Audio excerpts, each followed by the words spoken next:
नमस्कार, बहुत स्वागत है आप सभी का। आप देख रहे हैं कहानी कुर्सी की और मैं हूं सौरभ शर्मा आपके साथ। एग्जिट पोल कल आए और उसके बाद से सभी पार्टियों की सांसें बंधी हुई हैं और ऐसा पहली बार देखने को मिल रहा है कि तमाम एग्जिट पोल्स जो हैं वो किसी एक क्लियर डायरेक्शन में नहीं दिख रहे हैं। हालांकि हम अपने एग्जिट पोल की बात करेंगे आपके साथ आज।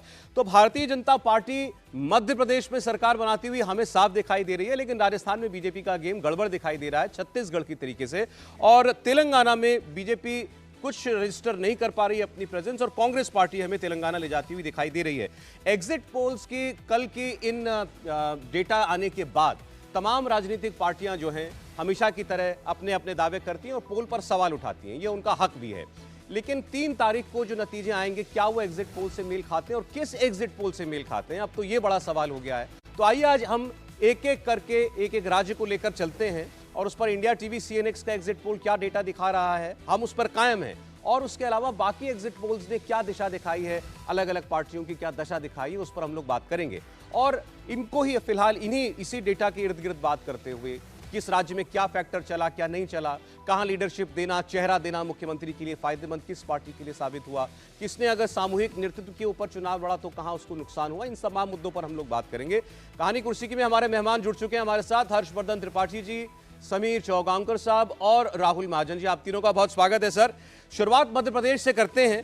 तो आपके सामने पहले मैं जो ओवरऑल सीट, उसके बाद वोट शेयर और उसके बाद फिर हम एक पोल ऑफ पोल्स भी आपको आज दिखाएंगे, यानी सारे एग्जिट पोल्स का एक औसत, एक एवरेज आपको देखने को मिलेगा। तो पहले आपको दिखा रहे हैं हम जो इंडिया टीवी सीएनएक्स का एग्जिट पोल है, वो मध्य प्रदेश के बारे में क्या कहता है। तो हमारा जो आंकलन है वो ये है कि मध्य प्रदेश में भारतीय जनता पार्टी वाकई ये कमाल करती हुई दिख रही है, 5वीं बार सरकार बनाते हुए दिख रही है। शिवराज सिंह चौहान का चेहरा जबरदस्त तरीके से लोगों के दिल में है, ये साबित करता है एग्जिट पोल। 140 से 159 सीटें, 70 से 89 पर कांग्रेस पार्टी जाकर हमको ठहरती दिख रही है और अन्य का इसमें कोई खास खेल दिखाई दे नहीं रहा। अब अगर बीजेपी को इतनी सीटें मिल रही हैं तो जाहिर है कि उसका वोट शेयर भी जबरदस्त होना चाहिए। आप 2018 का चुनाव याद कीजिए, वोट शेयर में भारतीय जनता पार्टी कांग्रेस पार्टी से ऊपर थी, लेकिन सीटें उसको कम आई थी। पिछले चुनाव में कांग्रेस पार्टी को 114, भाजपा को 109 सीटें मिली थी। अब वोट शेयर की बात कर लेते हैं। हमारे इस एग्जिट पोल में बीजेपी और कांग्रेस को मध्य प्रदेश के अंदर क्या वोट शेयर मिलता हुआ दिखाई दे रहा है। तो ये आप देखिए, 20 साल सरकार चलाने के बाद एग्जिट पोल कहता है कि भाजपा अपना वोट प्रतिशत 5% बढ़ा सकती है, 46% वोट हो सकता है। पिछले चुनाव में भारतीय जनता पार्टी का जो वोट प्रतिशत था वो 41% था। कांग्रेस पार्टी का भी 41% वोट पिछली बार आया था, जो इस बार 3% घटता हुआ हमको दिखाई दे रहा है, 38% पर जाकर के ठहरता हुआ आंकड़ा दिखता है। और गैप आप देखें वोट शेयर में तो ये हमारे हिसाब से जो है 6-8% का गैप वोट शेयर में दिख रहा है। 8% का गैप बहुत बड़ा अंतर होता है, इसीलिए आपको सीटों में भी इतना अंतर दिखाई दे रहा है। 140 से 159 भाजपा, 70 से 89 सीटें कांग्रेस पार्टी को मिलती हुई दिखाई दे रही हैं। तो ये इंडिया टीवी और सीएनएक्स के एग्जिट पोल का आंकड़ा है। अब एक महापोल कर लेते हैं, यानी तमाम जितने एग्जिट पोल आए हैं बड़ी एजेंसियों के और बड़े मीडिया हाउसेस के, उन सारे पोल्स का एक औसत निकाल लेते हैं। तो क्या उसमें भी भाजपा मेजॉरिटी में जाती हुई दिखाई देती है। इंडिया टीवी सीएनएक्स का डेटा आपने देख लिया, उसके अलावा आज तक एक्सिस 140 से 162 भाजपा, 68 से 90 Congress party, times now ETG 105 117 Bharatiya Janata party, 109 से 125 कांग्रेस। तो यहां आप देखें तो पहले 2 जो ये ओपिनियन पोल हैं उसमें भारतीय जनता पार्टी को बिल्कुल एब्सोल्यूट मेजॉरिटी जो है वो साफ दिखाई दे रही है। तीसरे एग्जिट पोल के अंदर कांग्रेस पार्टी को मार्जिनल बढ़त दिखाई दे रही है। चौथे एग्जिट पोल में भी TV9 और पोल स्ट्रैट में भी कांग्रेस पार्टी 5 सीटों से आगे दिखाई देती है। 106 116 के बीच भाजपा, 111 से 121 के बीच कांग्रेस रहने का उन्होंने अनुमान लगाया है। और इसके अलावा चौथा एग्जिट पोल जो है उसमें भी आपको भारतीय जनता पार्टी के लिए बढ़त दिखाई जाती हुई देखने को मिलेगी। रिपब्लिक मेट्राइज का 118 से 130 भारतीय जनता पार्टी, यानी 3 पोल ऐसे हो गए जो लगातार एमपी में भाजपा को बढ़त दिखा रहे हैं। और इसका पोल ऑफ पोल अगर आप इन 4 बड़े एग्जिट पोल्स का औसत निकालें तो भारतीय जनता पार्टी को अनुमानित सीटें 125 से 135 मिलने के आसार दिखाई दे रहे हैं। इसके अलावा कांग्रेस को 95 से 114।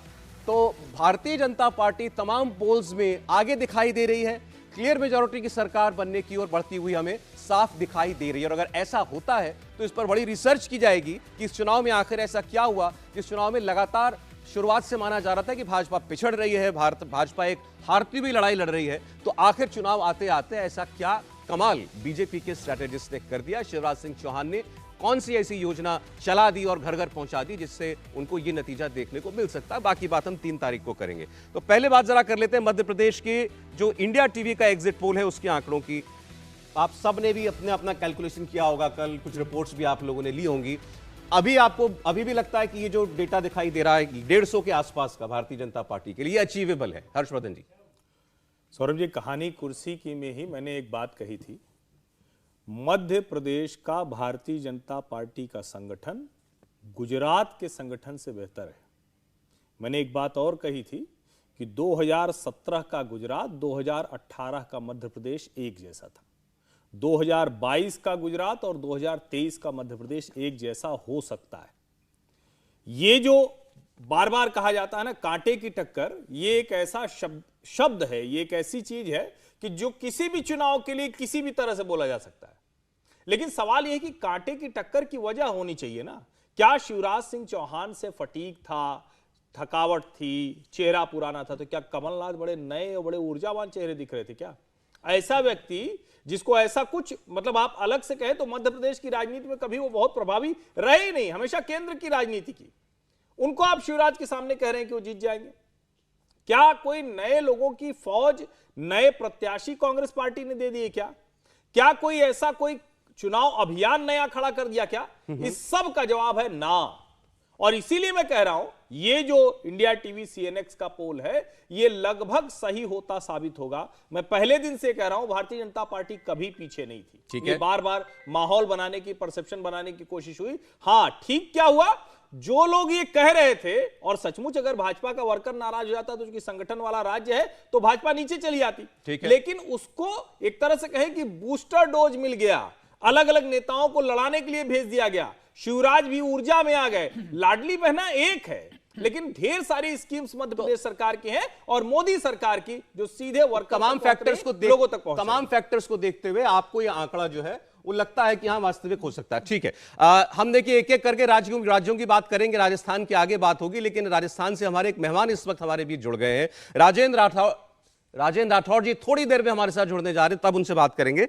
और एमपी की हमने बात की, हर्षवर्धन जी को लगता है 140 से 159 का जो आंकड़ा इंडिया टीवी के एग्जिट पोल में आया है वो सही साबित होगा। राहुल जी, ये डेटा जो है मैंने आपको दिखाया, 3 पोल कम से कम जो है ये डेटा दिखा रहे हैं बड़े 4 मीडिया हाउसेज में से, लेकिन फिर भी अब ये कह सकते हैं कि भाई एक दिशा नहीं है, कुछ पोल्स हैं जो दिखाते हैं कांग्रेस पार्टी आगे। मैं आपको 9 पोल्स की बात बता देता हूं। जैसे आपने कहा हमने भी कुछ देखा होगा कि क्या हुआ है, तो 9 एग्जिट पोल जो हैं मध्य प्रदेश के बारे में, उसमें 4 एग्जिट पोल बीजेपी को बढ़त दिखाते हैं, यानी क्लियर मेजॉरिटी दिखाते हैं। एक एग्जिट पोल है जो कांग्रेस को क्लियर मेजॉरिटी दिखाता है, और 4 एग्जिट पोल जो अभी हर्षवर्धन जी बोल रहे थे वो कांटे की टक्कर दिखाते हैं। सिर्फ कहते हैं कि 5-6 जो सीटें हैं उसी का अंतर रहेगा। तो अगर इस तरह का है तो जैसे आपने भी कहा कि बहुत पोल्स जो हैं बहुत क्लियर पिक्चर नहीं दिखाते। मुझे भी ये लगता है कि जिस तरह से बात वहाँ 2 चीज़ों की बहुत हुई मध्य प्रदेश में, एक लाडली बहना स्कीम की बहुत ज़्यादा बात हुई, दूसरी बात जो है वो चाहे माने या ना माने, ये बात ज़रूर है कि वहाँ एंटी इनकम्बेंसी का जो फैक्टर था, चाहे वो शिवराज सिंह चौहान की मुख्यमंत्री पद को लेकर ही हो कि उनके चेहरे को लेकर ही हो, उस पर बात ज़रूर हो रही थी। और ऐसा नहीं है कि अगर संगठन, मैं मानता हूँ कि मध्य प्रदेश में बीजेपी का संगठन बहुत ही अच्छा है और अब से नहीं है, कुशाभाऊ ठाकरे के वक्त से जो है ये संगठन बहुत ही बेहतरीन रहा है मध्य प्रदेश में। लेकिन अगर सिर्फ यही फैक्टर रहा होता, मध्य प्रदेश में संगठन की ही बात होती, तो कांग्रेस 2018 का चुनाव नहीं जीती होती, चाहे वो बहुत कम अंतर से, जबकि बीजेपी के वोट परसेंटेज ज़्यादा था, फिर भी चुनाव जो है कांग्रेस ने जीता था। तो ऐसे में ये कहना कि कोई फैक्टर काम नहीं करेगा, देखिए ऐसा नहीं है कि मध्य प्रदेश में जो क्राइम है उसका ग्राफ बहुत अच्छा है। अगर आप आंकड़े उठा के देखेंगे तो ऐसा बिल्कुल नज़र नहीं आएगा, आपको ख़राब ग्राफ दिखाई देगा। और ऐसा भी नहीं है कि मध्य प्रदेश में सारा कुछ जो है सही हुआ है। तो ये देखना होगा कौन से फैक्टर, ये बात मैंने आपको पहले बोली कि लाडली बहना स्कीम जो है उसने काफ़ी कुछ बीजेपी का, जो बीजेपी को खुद भी नहीं लग रहा था, वो जो फैक्टर है उसको संभाला। जी, ऐसे तो देखिए हर चुनाव में बहुत सारे फैक्टर्स होते हैं, कुछ में हमको साफ साफ दिख रहा है कि भाई हाँ वोटर का मन इस तरफ बनता हुआ दिखाई देता है, जैसे एमपी का एक एग्जिट पोल, जो हमारा एग्जिट पोल है वो दिखा रहा है। लेकिन अगर ऐसा 150 सीट वाला कोई चुनाव है तो फिर वो सबको नजर आना चाहिए। इसीलिए इस बार थोड़ी सी ये कंफ्यूजन लोगों के मन में है कि भाई दो तीन जो है मीडिया हाउसेस वो दिखा रहे हैं कि 125-150 सीट आ सकती है, उसके बीच में कोई कहता नहीं कांग्रेस पार्टी की क्लियर मेजॉरिटी आएगी। एक क्लियर डायरेक्शन लोगों को नहीं दिखाई दी, इसलिए शायद लोगों को लगता है कुछ भी हो सकता है। लेकिन एमपी में फिर भी आप इस वक्त अगर देना चाहें तो ज्यादा बड़ा चांस किसको देते हैं? इसमें कोई दो राय नहीं कि मुझे लगता है मध्य प्रदेश के अंदर भारतीय जनता पार्टी सरकार बनाने जा रही है, लेकिन 150 सीटें पहुंचेंगी, मुझे इसकी थोड़ी संभावना कम लग रही है। लेकिन मैं मानता हूं, अभी भी मुझे ऐसा लग रहा है कि भारतीय जनता पार्टी 125 सीटें मध्य प्रदेश के अंदर जीतने जा रही है। आप देखिए, अगर मध्य प्रदेश के अंदर 230 सीटों की अगर आप बात करते हैं तो 159 सीट्स ऐसी जहां भारतीय जनता पार्टी और कांग्रेस के बीच सीधी टक्कर हुई है, और 71 सीट्स ऐसी है जिसके ऊपर त्रिकोणीय और चतुष्कोणीय मुकाबला हुआ है, मतलब दूसरी पार्टी भी दमदार से उतरी है और कोई निर्दलीय भी वहां पर चुनौती पेश कर रहा है। तो ये 71 सीटें बहुत इंपॉर्टेंट फैक्टर प्ले करने वाली मध्य प्रदेश की राजनीति के अंदर। इसके अलावा आप वोट परसेंट देखेंगे तो लगभग 1.5% इस बार ज्यादा वोटिंग हुई, लेकिन 2018 का आप चुनाव देखोगे तो 0.5% मतलब परसेंटेज ज्यादा वोट कांग्रेस को मिले थे, मतलब 47,000 वोट भारतीय जनता पार्टी को ज्यादा वोट मिले थे, लेकिन सीटें भारतीय जनता पार्टी की 5 कम हो गई थी वहां पर। 109 सीटें और 114 सीटों का गठित था वहां पर।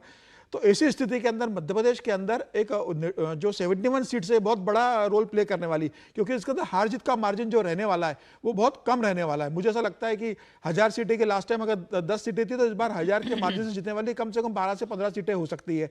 5000 के अंदर 30 से 35 सीटें रहने वाली है, तो इस बार बहुत क्लोज है मतदान। अगर ये नतीजा है तो 2017 के गुजरात वाला ऑलमोस्ट नतीजा होने जा रहा है। ये अगर नतीजा आता है, अगर ये नतीजा आ रहा है उसका मतलब ये है कि सीधे सीधे कमलनाथ को खारिज किया, क्योंकि कांग्रेस की तरफ से कमलनाथ मुख्यमंत्री का चेहरा थे, भारतीय जनता पार्टी की तरफ से कोई चेहरा नहीं था। अगर ये सीटें आती है तो ऐसी स्थिति में भारतीय जनता पार्टी के केंद्रीय नेतृत्व को शिवराज सिंह चौहान को नजरअंदाज करना मुख्यमंत्री के रूप में बहुत मुश्किल होगा। मुझे लग रहा है अगर ये सीटें आती है तो शिवराज सिंह चौहान लोकसभा तक मुख्यमंत्री फिर से बनाए जाएंगे, और ये सीधे सीधे कमलनाथ की हारी हुई कमलनाथ मुख्यमंत्री, अच्छा लोकसभा चुनाव तक के लिए बनाया 150 सीट लाने के बाद भी केवल पार्टी का डिसीजन हो सकता है, उसके बाद बड़ी जिम्मेदारी दिल्ली में बुला के पार्टी बड़ी जिम्मेदारी दे सकती है उन्हें। लंबे समय मध्य प्रदेश में हो गया, हो सकता है उनके लिए कोई बड़ा रास्ता तैयार करे पार्टी। बड़ी जिम्मेदारी कौन सी है शिवराज जी से? राष्ट्रीय अध्यक्ष ही बन सकते हैं, राष्ट्रीय अध्यक्ष बन सकते हैं पार्टी के, ओबीसी हैं, ये भी पार्टी आप मुख्यमंत्री नहीं रहने देंगे उनको? नहीं रहे, राष्ट्रीय अध्यक्ष बनेंगे तो बड़ा ही पद होता है संगठन का। तो मुझे ऐसा लग रहा है कि ये शिवराज सिंह चौहान के फेवर में जा सकता है। 5% वोट बढ़ाना 20 साल सरकार में रहने के बाद, बहुत से लोग सवाल उठाएंगे इस पर, हर्षवर्धन जी। नहीं, मुझे लगता है कि जो अभी आपने कहा ना कि 2017 का गुजरात, तो 17 का गुजरात में आपको याद दिलाऊं, 17 के गुजरात में कितने लोग लड़ रहे थे चुनाव और वो दिख कैसे रहा था? ध्यान करिए, अल्पेश ठाकुर, जिग्नेश मेवानी, हार्दिक पटेल, राहुल गांधी का टेम्पल रन, लगा कि अरे ये तो एकदम माहौल बदल जाएगा, और तब जाकर 99 पे टिके थे। और 18 का जरा मध्य प्रदेश याद कीजिए, सवर्णों का आंदोलन, सवर्णों का एक संगठन था सरकारी कर्मचारियों का, वो हर जगह रैली कर रहा था। मंदसौर में किसानों पर गोली चल गई थी, शिवराज सिंह चौहान के ऊपर ढेर सारे आरोप लग रहे थे। इस बार क्या था, 2022 का जब चुनाव हुआ गुजरात का, तो कोई लड़ने के लिए नहीं था। कहे भैया कांग्रेस के पास तो है ही नहीं, राहुल जी भी सभा करने जाएंगे कि नहीं जाएंगे पता नहीं। आम आदमी पार्टी को भले वो रॉ वाले एजेंसी वाले, पता नहीं FBI वाले बताए थे कि नहीं अरविंद जी को, लेकिन उनको सब बताते हैं एजेंसी वाले, तो वो बता रहे थे। इसके अलावा कहीं कोई था नहीं। कहाँ गया माधव सिंह सोलंकी का रिकॉर्ड? टूट गया 1984 वाला। अब जरा इधर आ जाइए, नर्मदा आरती करती हैं जबलपुर में प्रियंका जी, लगा कि अरे वाह कमाल हो गया, आरोप लगाती हैं, उसके बाद पूरी की पूरी कांग्रेस टीम गायब हो जाती है। बाबा बागेश्वर की कथा सुनते हैं कमलनाथ, प्रदीप मिश्रा को बुलाते हैं, और उसके बाद क्या होता है, कहते हैं भोपाल में एक रैली होने वाली इंडिया गठजोड़ की, ना नहीं करेंगे, डर लग जाता है। कहां, सनातन का नाश करने निकले थे। पार्टी प्रत्याशी जो पिछली बार दिग्विजय सिंह का दृश्य था, अगर आपको याद हो, सपत्नीक दिग्विजय सिंह नर्मदा जी की यात्रा कर रहे थे, जो सबसे पवित्र मानी जाती है, और कहा जाता है करीब 70 से 80 सीटों पर उसकी वजह से प्रभाव पड़ा। वो यात्रा पूर्ण रूप से धार्मिक थी, लेकिन उसका राजनीतिक परिणाम हुआ, क्योंकि दिग्विजय सिंह को लग रहा था कि भाई कमलनाथ को जितवा दो, 5 साल बाद मेरा बेटा होगा। अब जयवर्धन सिंह भी बड़े हैं, नकुलनाथ भी बड़े हैं, और क्या हुआ अंत में, कपड़ा फाड़ो। तो मुझे लगता है किसी भी राज्य में राजनीतिक घटनाक्रम कैसे हो रहे हैं उसको देखना चाहिए। बिल्कुल। और 3 नारे चलते थे, कहते भाजपा एक नाराज, एक शिवराज, एक महाराज। आप चुनाव आते आते देखिए, नाराज भाजपा कहीं दिखी क्या आपको?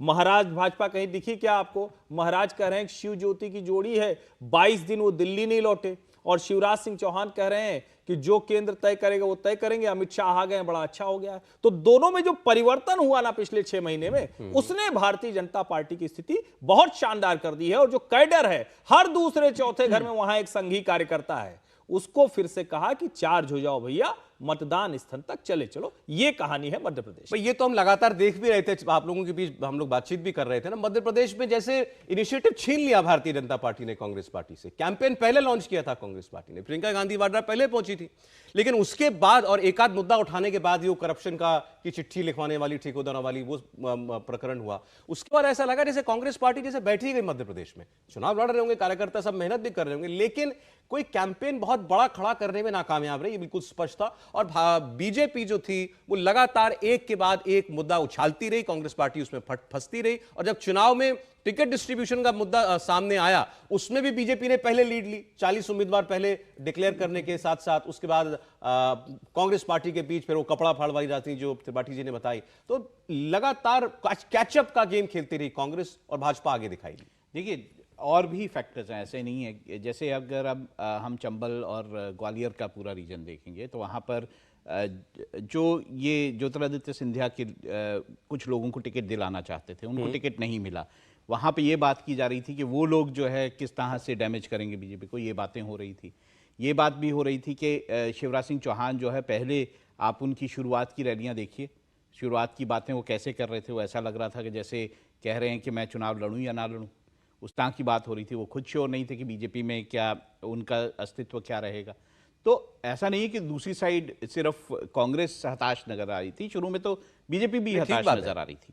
लेकिन हाँ, ये बात जरूर है कि बीजेपी का कैंपेन बड़ी तेजी से, अगर अब आप शिवराज सिंह चौहान की बॉडी लैंग्वेज, उनकी बात सुनेंगे तो बड़े कॉन्फिडेंट नजर आ रहे थे। तो उनका कैंपेन जो है उसने तेजी पकड़ी, वो बहुत अच्छे से कैंपेन उन्होंने किया है। तो ये पहले से मैं बोल रहा हूं कि उनका जो बीजेपी है उसको कोई ये चुनाव बहुत ऐसा नहीं लग रहा कि वो हार जाए, कभी भी नहीं लगा कि वो हार जाएंगे चुनाव। ये मैंने हमेशा कहा कि बीजेपी बड़े, क्योंकि जोश से चुनाव लड़ी है तो क्लोज चुनाव हो सकता है। देखिए दोनों पार्टियों को अपना घर थोड़ा ठीक करने की जरूरत थी, इसमें कोई शक नहीं। और कौन कर पाया ज्यादा, अब ये तो 3 तारीख बताएगी। फिलहाल लगता है भाजपा। शिवराज जी की बात चलिए तो सुना देते हैं आपको शिवराज जी अब क्या कह रहे हैं, और दिग्विजय सिंह की बात भी सुन लीजिए।